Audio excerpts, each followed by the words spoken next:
Good morning everybody. Data accumulation and processing जो आपका second unit है पीएचडी कोर्स वर्क 101 में आप सबका स्वागत है। आज हमारा दूसरा लेक्चर है इस सीरीज़ का। मैं हूँ doctor Advait Mewada, department of physics, Jhil Goswami college of science और रिसर्च से।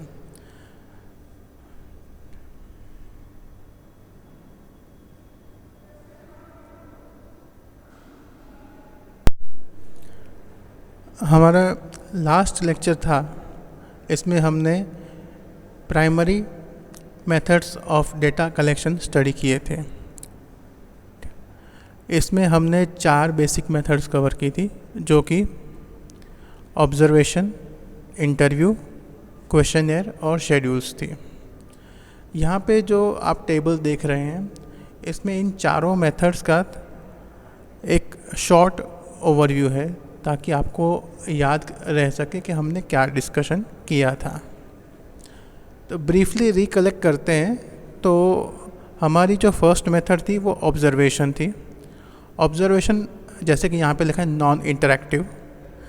इसका अर्थ ये होता है कि यहाँ पे जो आप रिसर्चर है वो पार्टिसिपेंट्स के साथ इंटरैक्ट नहीं करता है, उनसे बातचीत नहीं करता है, उनको दूर से देखता है वो क्या कर रहे हैं और उनके साथ उनको देख के अपने नोट्स बनाता है। ठीक है, तो यहाँ पे रिसर्चर और जो पार्टिसिपेंट्स हैं जिनके वो रिसर्च कर रहा है, उनके बीच में कोई बातचीत नहीं होती है। ठीक है, ये एक एक्सपेंसिव यानी कि महंगी मेथड है। किस सेंस में कि भाई इसमें आपका बहुत सा समय जाता है, आपको इसके लिए खर्चा भी करना पड़ता है। ठीक है, इसीलिए अब इसका स्कोप कैसा है? ये मेथड का स्कोप बड़ा लिमिटेड है। लिमिटेड का मतलब है कि भाई जो पार्टिसिपेंट और आपके बीच में, आप जो रिसर्चर हो उसके बीच में कोई इंटरेक्शन नहीं हो रहा है। इसकी वजह से क्या होता है कि जो जानने का जो इन्फॉर्मेशन आपको मिलता है वो सिर्फ जितना नॉलेज आपके पास है उसके बेसिस पे ही जजमेंट होती है। ठीक है, आप या जो रिसर्चर है वो जितना कुछ जानता है या जितना कुछ समझ पाता है उसके बेसिस पे ही वो इन्फॉर्मेशन कलेक्ट कर पाएगा। अच्छा, ये जो मेथड है वो कौन करेगा? तो ये मेथड जनरली रिसर्च फर्म्स होती हैं या प्राइवेट ऑर्गेनाइजेशंस होती हैं, ये करती हैं।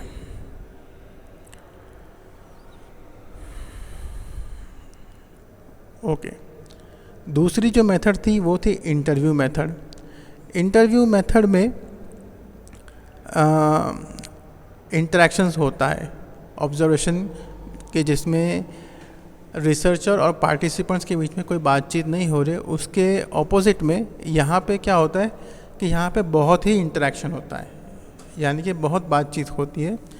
आप 1 to 1 फेस करते हो, जिन लोगों को आप स्टडी करना चाहते हो उनके साथ 1 to 1 उनको फेस करते हो, या फिर उनके लिए कहीं और से इन्फॉर्मेशन भी आप कलेक्ट करते हो, लेकिन आप बातचीत करके वो इन्फॉर्मेशन कलेक्ट कर रहे हो। ठीक है, इसलिए ये क्या होता है, इंटरैक्टिव होता है। अगेन ये एक एक्सपेंसिव मेथड है, क्योंकि आपको ट्रेन होना पड़ेगा इंटरव्यू लेने के लिए। जिन लोगों के और इंटरव्यू के लिए एक स्पॉट बनाना पड़ेगा, वहाँ पे आप इंटरव्यू करोगे। जो जितना टाइम आप इंटरव्यू करते हो उतना टाइम आपको यूज़ देना पड़ेगा। तो इसीलिए ये मेथड काफ़ी एक्सपेंसिव रहती है। इसका स्कोप है वो ऑब्जर्वेशन मेथड से थोड़ा ज़्यादा है, क्योंकि यहाँ पे आप अपने नज़रिए के अलावा बाकी लोगों के नज़रिए भी देख रहे हो। आप लोगों से बातचीत कर रहे हो तो उससे आपको लोगों के नज़रियों के बारे में भी आइडिया मिलता है, इसलिए इसका स्कोप थोड़ा बड़ा बन जाता है।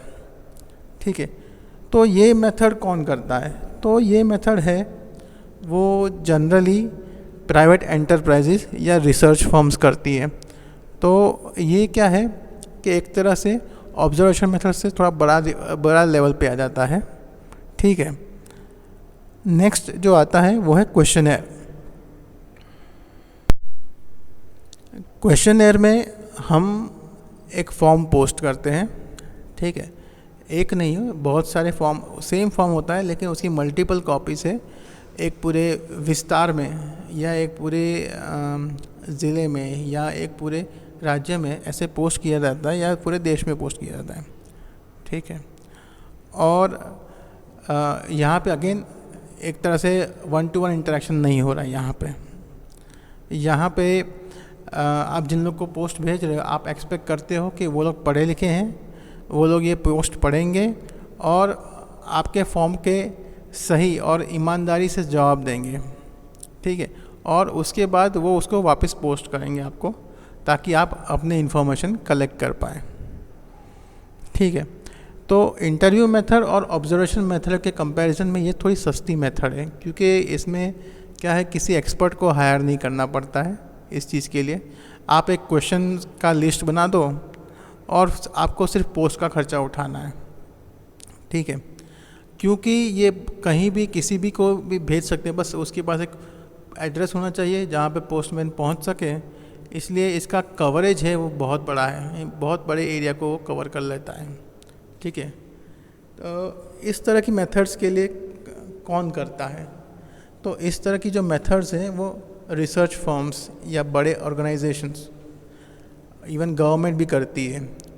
क्योंकि यहाँ पे जब आप इंफॉर्मेशन कलेक्ट करते हो इस तरह से, तो आपको एक जनरल चीज़ के बारे में जानना होता है, इसलिए आप बहुत सारे लोगों से इंफॉर्मेशन कलेक्ट करना चाहते हो, ठीक है। और इतनी जनरल इंफॉर्मेशन जनरली क्या बोलते हैं, गवर्नमेंट यानी कुछ स्टेट लेवल भी हो सकती है, नेशनल लेवल पे भी हो सकती है, इंटरनेशनल लेवल के बॉडीज़ भी हो सकती हैं जिनको ये स्टडी करनी हो, ठीक है। तो इन सब से ये काम होता है। लास्ट में हमने शेड्यूल्स पढ़ा था, तो शेड्यूल्स और क्वेश्चनर्स ऑलमोस्ट सेम है। फ़र्क इसमें इतना रहता है कि शेड्यूल्स में आप एक एन्यूमरेटर को हायर करते हो, यानी फॉर्म्स तो एन्यूमरेटर है, फॉर्म लेके जाता है और पार्टिसिपेंट्स से बातचीत करता है और उनसे इंफॉर्मेशन कलेक्ट करता है और फॉर्म भरता है, ठीक है। तो कंपेयर टू क्वेश्चनर ये मेथड थोड़ी ज़्यादा रिलायबल है, क्योंकि यहाँ पे क्वेश्चनर में क्या है कि काफ़ी बार क्या होता है कि लोग जवाब नहीं देते। अगर कोई सामने बड़ा खड़ा है तो वो जवाब भी दे देगा, काफ़ी लोग अगर पढ़े लिखे नहीं हैं तो भी शायद फॉर्म के जवाब ना दे पाए। इसलिए इस केस में क्या होता है कि एन्यूमरेटर अगर साथ में हो तो वो उस पर्सन की जगह पे खुद फॉर्म भर सकता है। इसलिए यहाँ पे क्या होगा कि फॉर्म भरने वाले लोग ज़्यादा हो जाएंगे, मीन्स इन्फॉर्मेशन कलेक्ट हो पाएगी और काफ़ी रिलायबल रहेगी। अगेन ये केस में क्वेश्चन ऐसे थोड़ी एक्सपेंसिव है, क्योंकि यहाँ पे आपको एन्यूमरेटर को बीच में डालना है, उसको ट्रेन करना पड़ेगा कि भाई प्रश्न कैसे पूछने हैं, हर प्रश्न का क्राइटेरिया क्या है, उसका जवाब किस तरह का होना चाहिए, तो सामने वाले को समझा सके वो, ठीक है। अगेन ये लार्ज कवरेज वाला मेथड है, ठीक है। और इसे जनरली गवर्नमेंट और बड़ी ऑर्गेनाइजेशन इसको यूज़ करते हैं।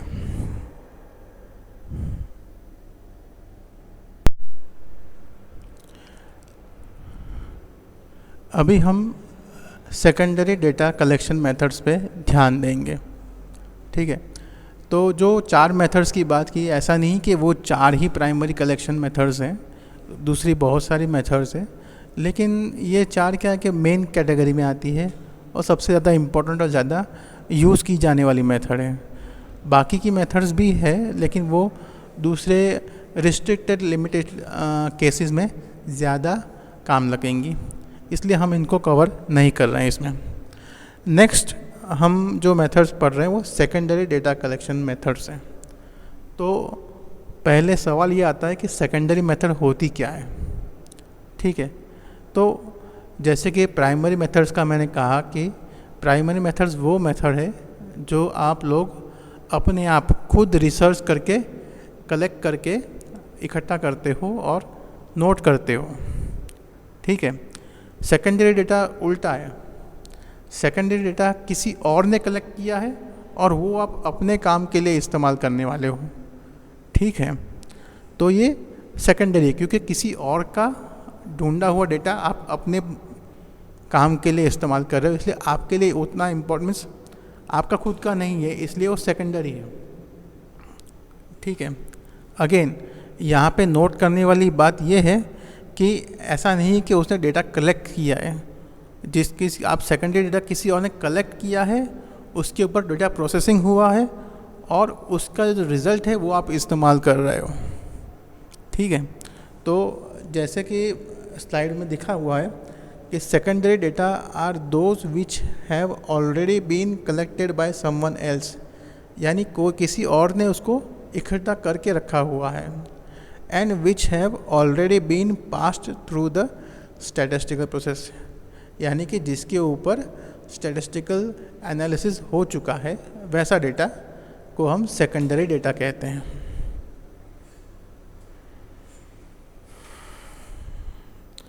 सेकेंडरी डेटा है वो दो प्रकार से हो सकता है, वो पब्लिश्ड डेटा हो सकता है या अनपब्लिश्ड डेटा होता है। ठीक है।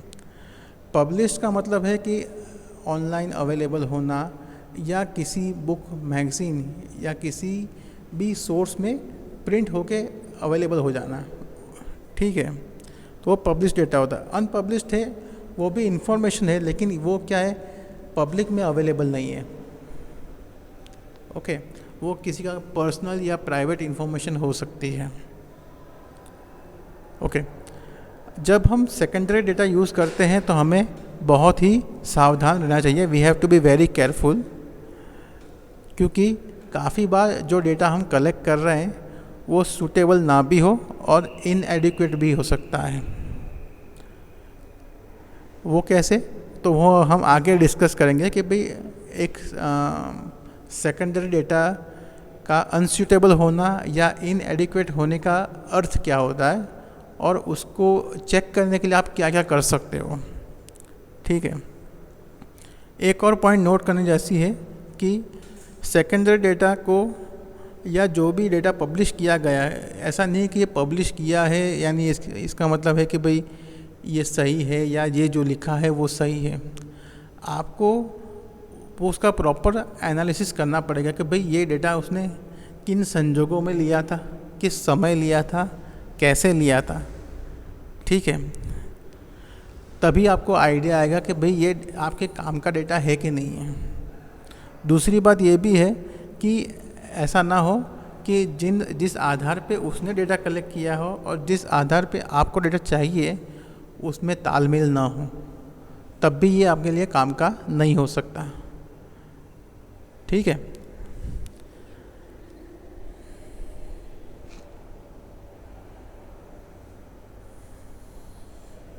अब जैसा कि मैंने कहा कि सेकेंडरी रिसर्च डेटा जो है वो पब्लिश्ड या अनपब्लिश्ड होता है। ठीक है।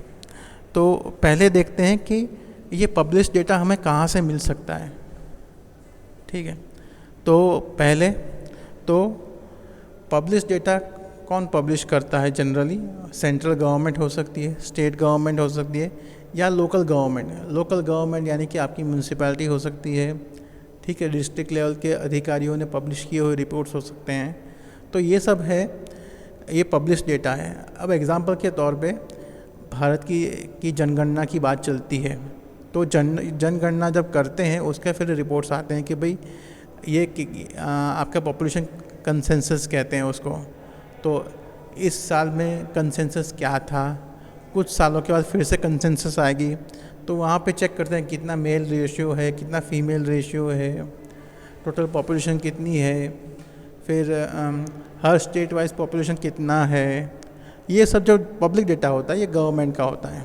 ठीक है। अगेन दूसरे भी डेटा होते हैं जो गवर्नमेंट पब्लिश करती है, जैसे कि किस स्टेट में कौन सी इंडस्ट्री डोमिनेंट है, किस स्टेट में कौन सी इंडस्ट्री वीक पड़ रही है, कहाँ पे कौन से स्कोप है, आप किस तरह के बिजनेसेस कर सकते हैं यहाँ पे। ठीक है। तो ये सब जो डेटा मिलता है ये पब्लिश डेटा आता है। ठीक है। इसके अलावा काफ़ी पब्लिकेशन डेटा जो होता है वो फॉरेन गवर्नमेंट्स का हो सकता है या इंटरनेशनल बॉडीज़ का हो सकता है या उनके सब्सिडरीज़ का हो सकता है।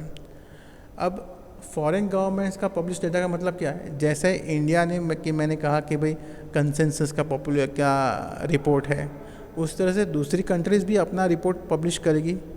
तो वो उन्होंने अपने लोगों के लिए किया है, लेकिन अब वो पब्लिश हो चुका है तो इसका इस्तेमाल हम भी कर सकते हैं। तो ये हमारे लिए भी डेटा है, लेकिन क्योंकि ये फॉरेन गवर्नमेंट का है। ठीक है। दूसरा एग्जांपल में आप कंसीडर कर सकते हैं कि वर्ल्ड हेल्थ ऑर्गेनाइजेशन है, ठीक है, वो भी काफ़ी बार एडवाइजरीज पब्लिश करती है या फिर डेटा पब्लिश करती है कि भाई अभी हेल्थ का स्टेटस क्या है दुनिया में, कौन सी बीमारी का किस लेवल पे है, कौन सी सबसे ख़तरनाक बीमारी है, किस बीमारी से सबसे ज़्यादा लोगों की मौत हो रही है, कौन सी बीमारी है जो बड़ा नाम है लेके घूम रही लेकिन है कुछ नहीं उसका। तो इस तरह से जो इन्फॉर्मेशन है ये इंटरनेशनल बॉडी भी रिपोर्ट्स पब्लिश करती हैं। फिर टेक्निकल और ट्रेड जर्नल्स हैं, तो जैसे कि सपोजिंगली हमारे रिसर्च का डोमेन हो, सपोजिंगली मैं फ़िज़िक्स का बंदा हूँ, प्रोफेसर हूँ, रिसर्चर हूँ, तो मैं फ़िज़िक्स की जर्नल्स के बारे में सर्च करूँगा, तो उन जर्नल्स में जो इन्फॉर्मेशन मिलती है वो मेरे फील्ड के काम की है। ठीक है, इसीलिए क्या होगा कि मैं उन जर्नल्स में भी डेटा कलेक्ट कर सकता हूँ। फिर दूसरे हैं बुक्स, मैगज़ीन्स हैं, न्यूज़पेपर्स हैं। तो हमें काफ़ी बार न्यूज़ बुक्स में किसी की बायोग्राफी लिखी गई है, तो आप उसमें से भी सपोजिंगली हमारे यहाँ मीन्स हम पूरे बहुत ही डिफरेंट क्लासेस के लोग हैं यहाँ पे, तो कोई अलग अलग ब्रांचेस में है, तो शायद कोई अगर लेट्स से कि भाई लिटरेचर में है और उसने किसी लिटरेचर की व्यक्ति के ऊपर एक बायोग्राफी लिखनी चाहिए, तो उसके लिए वो काफ़ी बुक्स में आर्टिकल्स आते होते हैं, तो उसको रेफ़र कर सकता है। फिर उसी पर्सन के ऊपर किसी और ने भी बुक लिखी हो, उसको भी वो रेफ़र कर सकता है। न्यूज़पेपर के कटआउट्स आएंगे, उसमें भी वो निकाल सकता है। तो ये सब क्या है, पब्लिश डेटा के सोर्स बन जाते हैं।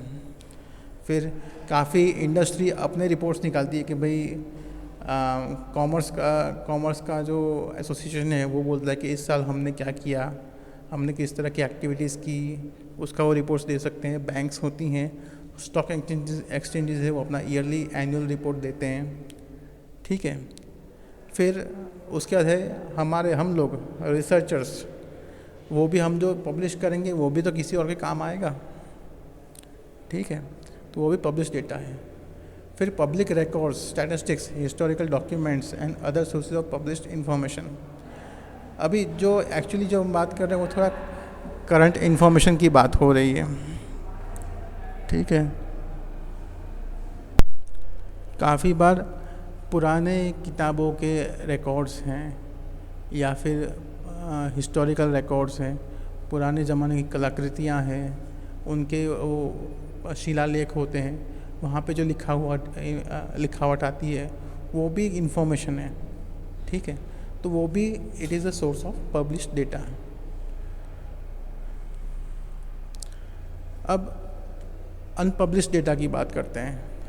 अनपब्लिश्ड जैसे कि मैंने समझाया कि ये पर्सनल इन्फॉर्मेशन होती है जो जनरली किसी के साथ शेयर नहीं की या खुद नोट करके रखा हुआ, लेकिन कभी लगा नहीं कि भाई इसको मुझे सबके साथ शेयर करना है, उस तरह से कह सकते हैं। तो इसके क्या एग्जांपल्स हैं, तो लोगों की डायरियाँ जहाँ पे उन्होंने अपने पर्सनल एक्सपीरियंसेस लिखे हो सकते हैं, या कुछ डेटा अपना पर्सनल नोट किया हो, या दुनिया के बारे में जो नोट किया, जो देखा है, या जो इन्फॉर्मेशन उन्होंने दुनिया के बारे में कलेक्ट की है किसी एक फील्ड के बारे में, वो भी लिखा हो सकता है, लेकिन पब्लिश ना किया हो, अवेयरनेस ना हो, इसलिए वो पॉसिबल है। लेटर्स, ठीक है, एक इंसान ने दूसरे इंसान के साथ लेटर लिखा है, तो वो भी एक रिकॉर्ड है कि भाई क्या बातचीत हुई। जनरली हम एक दूसरे के लेटर्स को उतनी प्रायोरिटी नहीं देंगे, लेकिन सपोजिंगली किसी एक इम्पोर्टेंट व्यक्ति ने दूसरे इम्पोर्टेंट व्यक्ति से कम्युनिकेशन किया है, या दो देश के राष्ट्रपति या क्या बोलेंगे प्रधानमंत्रियों ने एक दूसरे को पत्र लिखा हुआ है, तो वो एक हिस्टोरिकल रिकॉर्ड बन जाता है। ठीक है, लेकिन कहाँ पे, अब क्योंकि वो पर्सनल उनके पास है, कहीं किसी और के साथ वो गवर्नमेंट रिकॉर्ड में नहीं रखा है, तो वो अनपब्लिश्ड डेटा बन जाता है। ठीक है, काफ़ी लोग बायोग्राफीज कलेक्ट बनाते हैं दूसरे लोगों की, लेकिन पब्लिश नहीं करते, बस अपने पास रखते हैं अपने शौक़ के लिए, तो वो भी एक होता है कि बायोग्राफीज है। ऑटोबायोग्राफी यानी कि अपने खुद के बारे में लिखना, तो जैसे कि डायरी में लिख के रखा हो कि भाई मैं आज ये किया, आज ऐसा दिन रहा, ये सभी अनपब्लिश्ड डेटा का सोर्स है।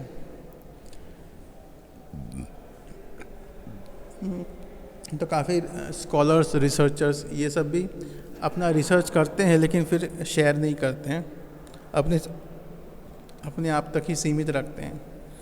काफ़ी ट्रेड एसोसिएशंस होंगे, लेबर वाले होंगे, वो लोग क्या करेंगे कि अपने रिजल्ट्स हैं जो या अपने बारे में जो इन्फॉर्मेशन है वो अपने तक ही सीमित रखेंगे, दूसरे लोगों या दूसरे ऑर्गेनाइजेशन के साथ शेयर नहीं करते हैं। तो इस केस में भी क्या होगा कि ये डेटा पब्लिश नहीं होता है, उनके तक ही सीमित रहता है।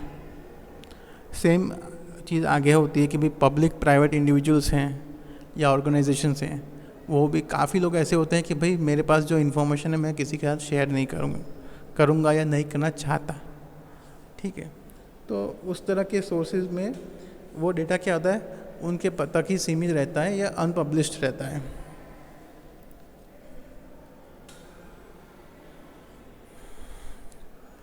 अब ऐसा नहीं है कि आपने सेकेंडरी डेटा मिल गया आपको तो आप उसका क्या बोलेंगे तुरंत इस्तेमाल कर सकते हैं।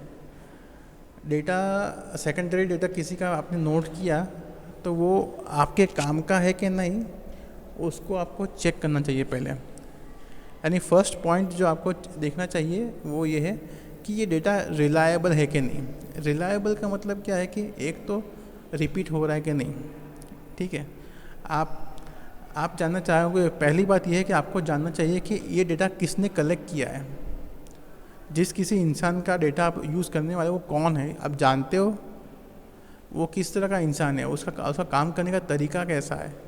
अगर आपको आइडिया है कि भाई ये बंदा इस तरह से काम करता है, इसकी मेथड्स क्या हैं, तो आपको आइडिया हो जाएगा कि भाई इसका डेटा कलेक्ट करने का मेथड है बढ़िया है, तो मैं इसका जो डेटा है अपने काम के लिए यूज़ कर सकता हूँ, ठीक है, उस तरह से। और अगर आपको लगता है नहीं ये इंसान का काम में थोड़ा ढीला था या क्या बोलेंगे कि उतना प्रॉपरली काम नहीं करता था, तो फिर उसका प्रोड्यूस किया हुआ डेटा आपके काम में शायद ना भी आ सके या अनरिलायबल बन जाए, ठीक है।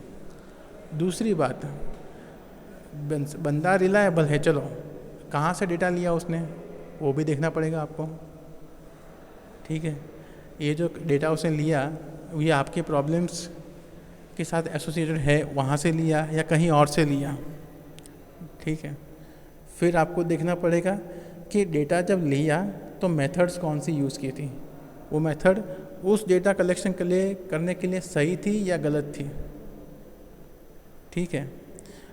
और किस वक्त वो लोग कलेक्ट किया था। ऐसा भी हो सकता है काफ़ी बार कुछ केसेस में कि भाई जब ये समस्या उतनी रेलेवेंट नहीं थी उस वक्त किसी ने इन्फॉर्मेशन कलेक्ट कर ली हो, जिसके बारे में आप स्टडी कर रहे हो, उस वक्त उस चीज़ का कोई वैल्यू नहीं था या रेलेवेंस नहीं था, उस वक्त आप स्टडी कर रहे हो, या फिर एक ऐसी जगह पे कि जहाँ पे उस चीज़ का कोई महत्व नहीं है, ठीक है। तो उस वक्त क्या होगा कि ये काम का नहीं रहेगा। Was there any bias by the compiler, यानी जो इंसान ये इन्फॉर्मेशन कलेक्ट कर रहा है उसके दिमाग में कोई बायस था कि नहीं था, ठीक है। बायस क्या होता है, वो जनरली एक तरह से अब नहीं, कुछ ऐसे फीलिंग्स होते हैं हमारे किसी चीज़ के बारे में, तो कि उसका नेगेटिव या उसका पॉजिटिव हमें बहुत ही इन्फ्लुएंस करता है हमारे स्वभाव को, ठीक है। कुछ चीज़ें अगर हमें नापसंद हो और उसके बारे में कोई इन्फॉर्मेशन कलेक्ट कर रहे हैं हम, ठीक है, तो शायद उसको हम ज़्यादा महत्व, वो इम्पोर्टेंट हो लेकिन उसको महत्व न दिया जाए, और क्या होगा कि बाजू में कुछ इररिलेवेंट सी वस्तु है उसको महत्व देके रीडिंग ख़त्म कर दिया, डेटा कलेक्ट कर लिया हो, ऐसा ना होना चाहिए। तो बायस ये उस तरह की चीज़ें होती हैं। फिर द लेवल ऑफ एक्यूरेसी, काफ़ी बार ऐसा होता है कि भाई कोई स्टडी कर रहा है तो वो डिसाइड करता है कि मैं 100 लोगों का इंटरव्यू लूँगा और उसके बेसिस पे मैं डेटा कलेक्ट करूँगा। तो क्या उसने उन 100 लोगों को इंटरव्यू किया या 50 लोगों का इंटरव्यू करके छोड़ दिया या फिर 150 लोगों का इंटरव्यू किया, किस तरह से किया उसने। जो चाहिए उतना उसने काम किया था या नहीं किया था, ठीक है। So what is the level of accuracy desired, यानी कितना करना था और क्या वो किया कि नहीं किया, ठीक है। तो पहले आपको देखना है कि जो दूसरों के पास से आप डेटा कलेक्ट कर रहे हो वो इन सब चीज़ों में खरा उतरता है कि नहीं उतरता। अगर खरा नहीं उतरता तो वो डेटा आपके लिए काम का नहीं है।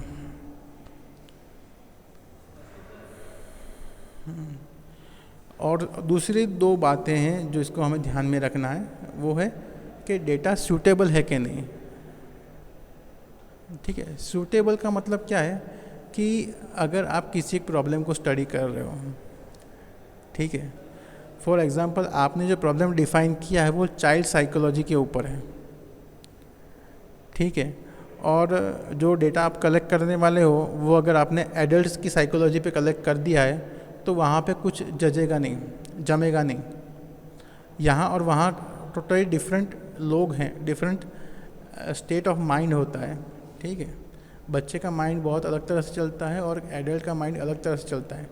तो अगर आपका स्टडी बच्चों की ओरिएंटेड है तो आप उसमें एडल्ट के थॉट्स का प्रोसेस नहीं डाल सकते वहाँ पे। तो अगर किसी रिसर्चर ने एडल्ट पे स्टडी की है तो आप वो स्टडी के डेटा अपने चाइल्ड साइकोलॉजी के डेटा के साथ का नहीं जोड़ सकते हैं, ठीक है। अगेन ऐसा भी हो सकता है कि उसने जो टर्म्स लेटर से कि सेम फील्ड के ही हैं, उसने भी चाइल्ड साइकोलॉजी पे काम किया हुआ है, ठीक है, लेकिन आपको चाइल्ड साइकोलॉजी में ऐसा होगा कि चिल्ड्रन का बिहेवियर कैसा होता है, आप ऐसा स्टडी कर रहे हो, और उस बंदे ऐसा कि चिल्ड्रन का एजुकेशन क्या है उस पर स्टडी किया हो, ठीक है। तो वो भी अगेन डिफरेंट थिंग्स है, तो वो मैच ना कर पाए। काफ़ी बार ये भी हो सकता है कि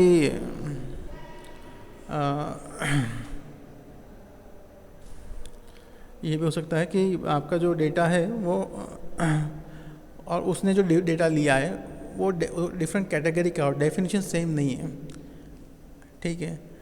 आपने किसी अलग तरह से डिफ़ाइन किया है, उसने किसी अलग तरह से डिफ़ाइन किया है, तो उसके अकॉर्डिंग वो डेटा कलेक्ट करेगा, तो वो फिर अगेन आपके लिए सूटेबल नहीं है। दूसरी बात ये है कि ये भी देखना पड़ेगा कि आपका और उसका जो इन्फॉर्मेशन कलेक्ट करने का, यानी जो आपका जो प्रॉब्लम है, ऑब्जेक्टिव है, और उसका ऑब्जेक्टिव वो मैच हो रहा है कि नहीं हो रहा है। अगर वो नहीं हो रहा है तो अगेन वो फिर से काम का नहीं है, ठीक है। एक लास्ट पॉइंट है जो आपको देखना चाहिए, वो है एडिक्वेसी ऑफ डेटा, ठीक है। अगर एक्यूरेसी जैसे कि मैंने बात की थी इज़ फाउंड इन एडिक्वेट, तो भी वो डेटा आप नहीं ले सकते हैं। जैसे कि मैंने कहा कि भाई 100 लोगों का करना था, उसने 50 का किया, तो अगेन वो काम का नहीं है, ठीक है।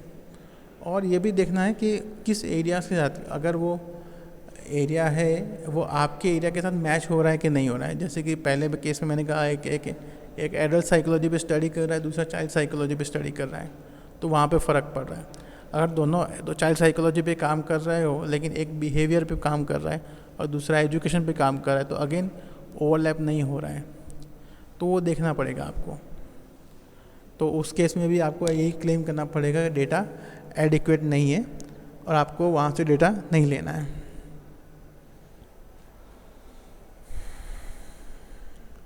अब अभी तक हमने क्या देखा है कि हमने प्राइमरी मेथड्स देख ली है, हमने सेकेंडरी मेथड्स देखी है।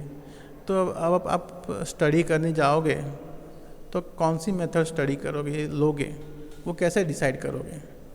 तो उसके लिए 4 मेन पॉइंट्स हैं जिसको आपको ध्यान में रखना है।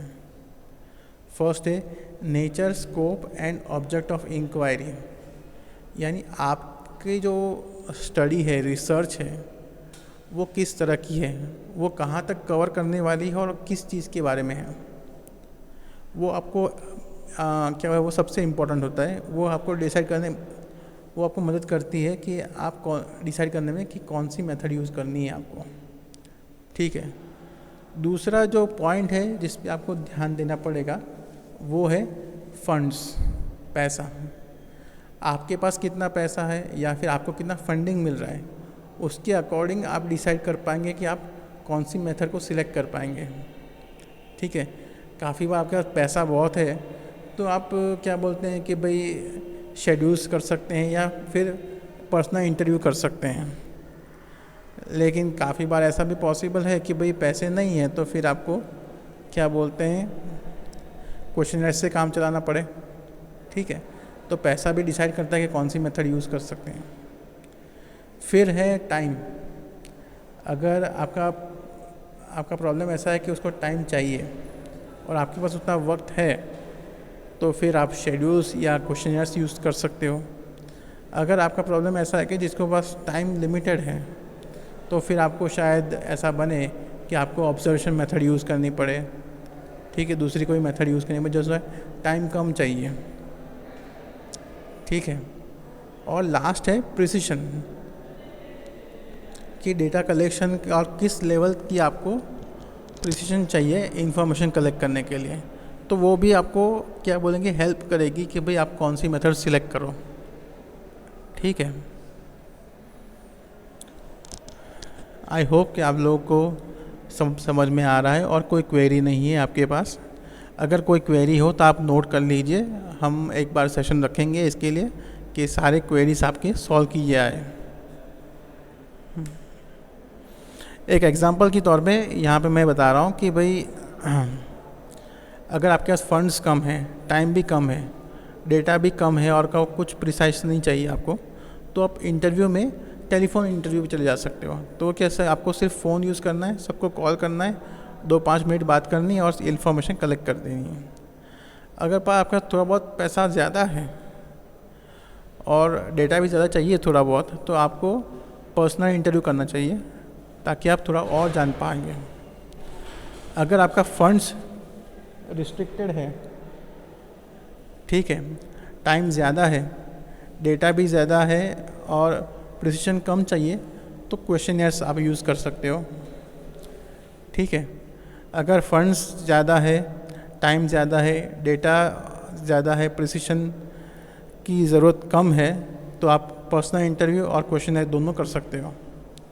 और अगर आपको बहुत ही बड़ा एरिया कवर करना है तो आप क्या कर सकते हो, क्वेश्चनर कर दो और उसको फिर पर्सनल इंटरव्यू से सप्लीमेंट करो।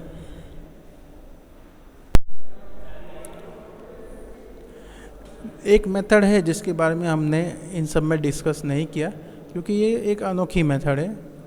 ठीक है, इसे कहते हैं केस स्टडी मेथड। ठीक है, ये एक क्वालिटेटिव एनालिसिस मेथड है। क्वालिटेटिव में क्या होता है कि यहाँ पे नंबर्स पे नहीं लेकिन आइडियाज़, कॉन्सेप्ट्स, उस पे ज़्यादा ध्यान दिया जाता है। या एक और तरह से ऐसे कहेंगे कि यहाँ पे हम देखते हैं कि एक सोशल यूनिट यानी क्या होता है कि आप एक इंसान को ले सकते हैं, एक फैमिली को ले सकते हैं, एक सोसाइटी को ले सकते हैं।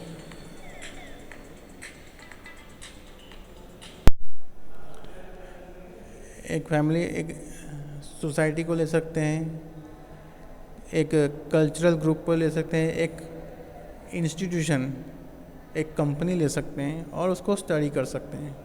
एक पूरे समाज को भी आप कंसिडर कर सकते हैं और आप उसको स्टडी करते हो। अब यहाँ पे ऐसा चीज़ लेके स्टडी क्या करते हो, तो आप स्टडी करते हो कि इन सब इस सोशल यूनिट के अंदर लोगों का एक दूसरे के साथ रिलेशन कैसा है। ठीक है, यहाँ पे संबंध कैसे हैं, कौन पावर में है, कौन किस हायरार्की पे है, किस पोजीशन पे है, काम कैसे होता है यहाँ पे।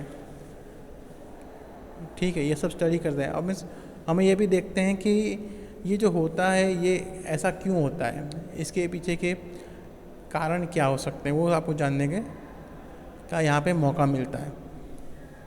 तो एक तरह से कहेंगे कि एक तरह से जासूसी वाला कामकाज है, लेकिन क्या बोलते हैं इंटेंसिव जासूसी हो रही है। आप एक बहुत ही डिटेल में आप जाते हैं किसी एक प्रॉब्लम के ऊपर और इसको पूरा वक्त दिया जाता है। मीन्स आप ऑलमोस्ट 24 घंटे इसी काम पे लगे हुए हो, उस तरह की भावना हो सकती है यहाँ पे। ठीक है, तो जनरली ये जो मेथड है जनरली बिहेवियरल साइंसेस में लोगों के स्वभाव को स्टडी करने के लिए बहुत ही इस्तेमाल की जाती है कि लोग इस तरह से बिहेव क्यों करते हैं, इसके पीछे के कारण क्या हो सकते हैं।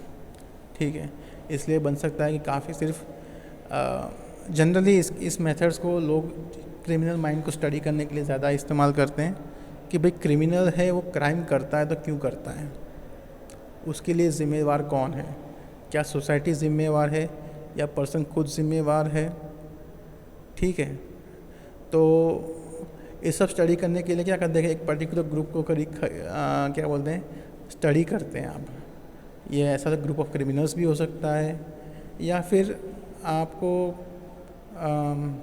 लेट अस से कि इन लोगों ने अपनी सज़ा काट के वापस अपने अपने घर चले गए, तो आप उनके घर को स्टडी करते हो कि उनके घर में लोग कैसे थे, उसके आजू बाजू का जो जिस सोसाइटी में जहाँ पे वो रहते वहाँ पे लोग कैसे थे, क्या वो सब चीज़ें रिस्पॉन्सिबल थी इस बिहेवियर के लिए। ठीक है, तो वही है। अब केस स्टडी में होता क्या है, मेन प्रॉपर्टी क्या होती है उसके, क्या बोलेंगे, निशानियाँ क्या हैं कि भाई ये केस स्टडी है। ठीक है, तो आपने यहाँ पे एक सिंगल सोशल यूनिट या ज़्यादा भी हो सकता है सोशल यूनिट को आप स्टडी करते हो आपकी रिसर्च के लिए, और आपको उसको इंटेंसली यानी कि आप उसकी हर एक चीज़ को, छोटी से छोटी बात को भी आप नोट करते हो। भले शायद ऐसा लगे कि भाई कोई ऐसा बोल दे कि अभी इसने सिगरेट पी, तो ऐसा नहीं कि भाई सिगरेट ही पी रहा है क्यों नोट करना, नहीं, वो सब भी नोट करना है, किस वक्त सिगरेट पी वो आपको नोट करना है। ठीक है, तो वो सब इम्पोर्टेंट पॉइंट्स हैं, और ये स्टडी जनरली लॉन्ग पीरियड के चलती है। ऐसा नहीं कि भाई एक दिन स्टडी किया काम हो गया, ये हो सकता है कि 2-3 साल भी लग जाए। ठीक है, इसमें आप बेसिकली एक सोशल यूनिट के हर पहलू पे आप ध्यान देते हो। ऐसा नहीं है कि भाई ये जिसको आप स्टडी कर रहे हैं वो ऐसा क्यों है, उसके आसपास के लोग कैसे हैं, उसका समाज कैसा है। ठीक है, तो वो सब मिलके कैसे इस इंसान का कैरेक्टर बनाते हैं, वो आपको देखने की ज़रूरत पड़ती है। ठीक है, हमको इससे फ़ायदा ये होता है कि हमें काफ़ी बार जीवन के बारे में बहुत ही गहरी राज पता चल जाते हैं इसमें, और हमें एक भी पता चलता है कि जो भी क्या बोलते हैं, जो भी चीज़ें हैं, जो भी परिबळ है जो इन सब को चलाते हैं, हमें उनके बीच का जो संबंध है उसका काफ़ी अच्छी तरह से आइडिया मिलता है। इस तरह से हम इसके बारे में स्टडी करने से हमें ये भी एक हाइपोथेसिस मिलती है कि ये चीज़ है, इसकी वजह से ये सब हो रहा है, तो शायद कहाँ पे हम सुधार कर सके उसका हमें कुछ आइडिया भी मिलता है। इससे हम क्या बोलते हैं, ओवरऑल जनरल नॉलेज है उसको सुधार बढ़ा सकते हैं। मेन बात ये नोट करनी है कि जैसे कि यहाँ पे कहा कि ये एक क्वालिटेटिव है, यानी ये नंबर वाइज इंफॉर्मेशन नहीं है।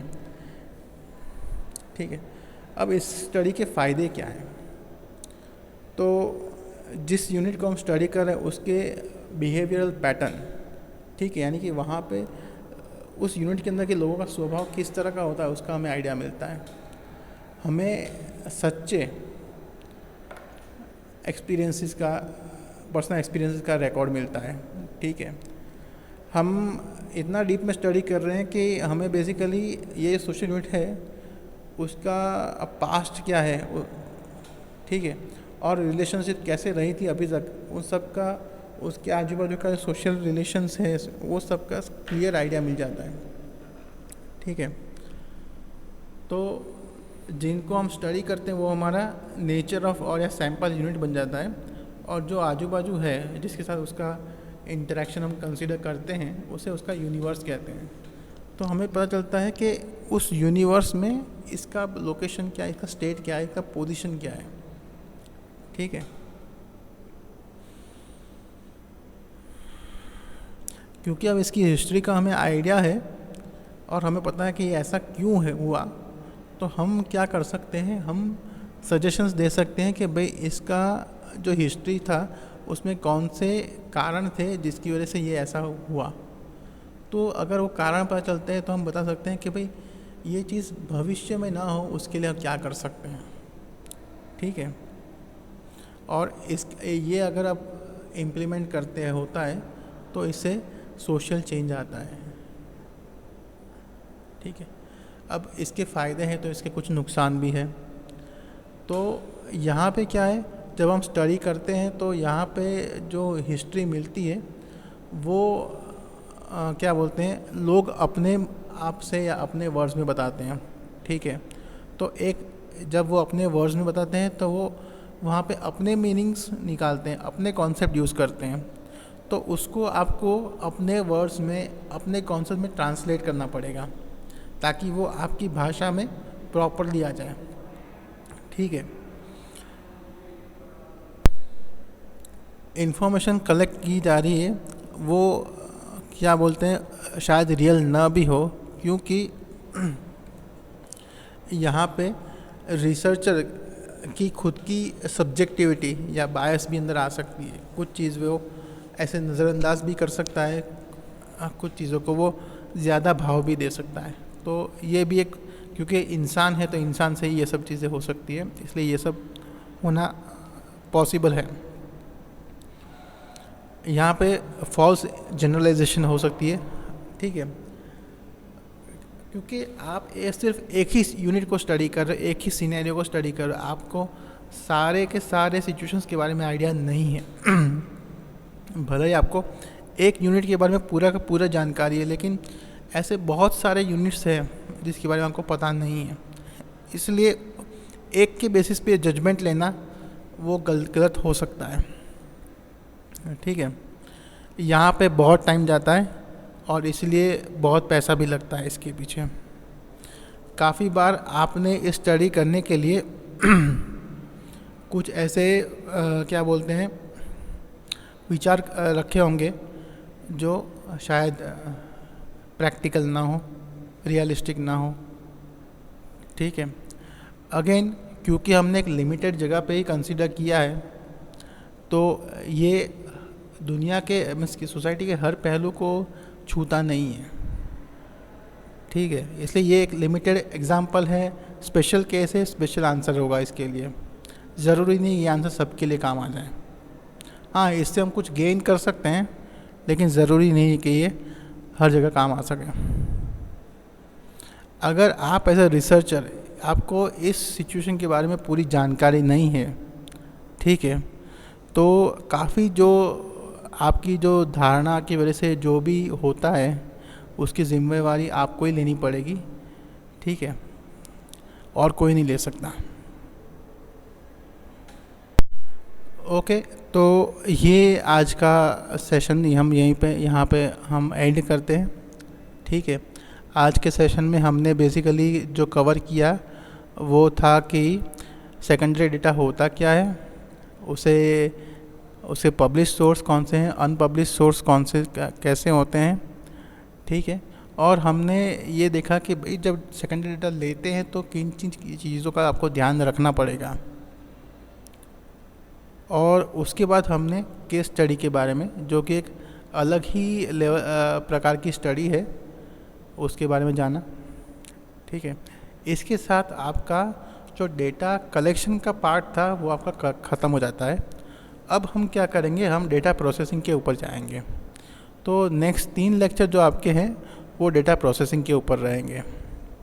अगर कोई क्वेरी हो आपके दिमाग में तो आप उसे प्लीज़ नोट डाउन करके रखेंगे, ताकि जब लास्ट में जब हम क्वेश्चन आंसर सेशन करेंगे तब आपके उन क्वेश्चंस का मैं आंसर देने की कोशिश करूँगा।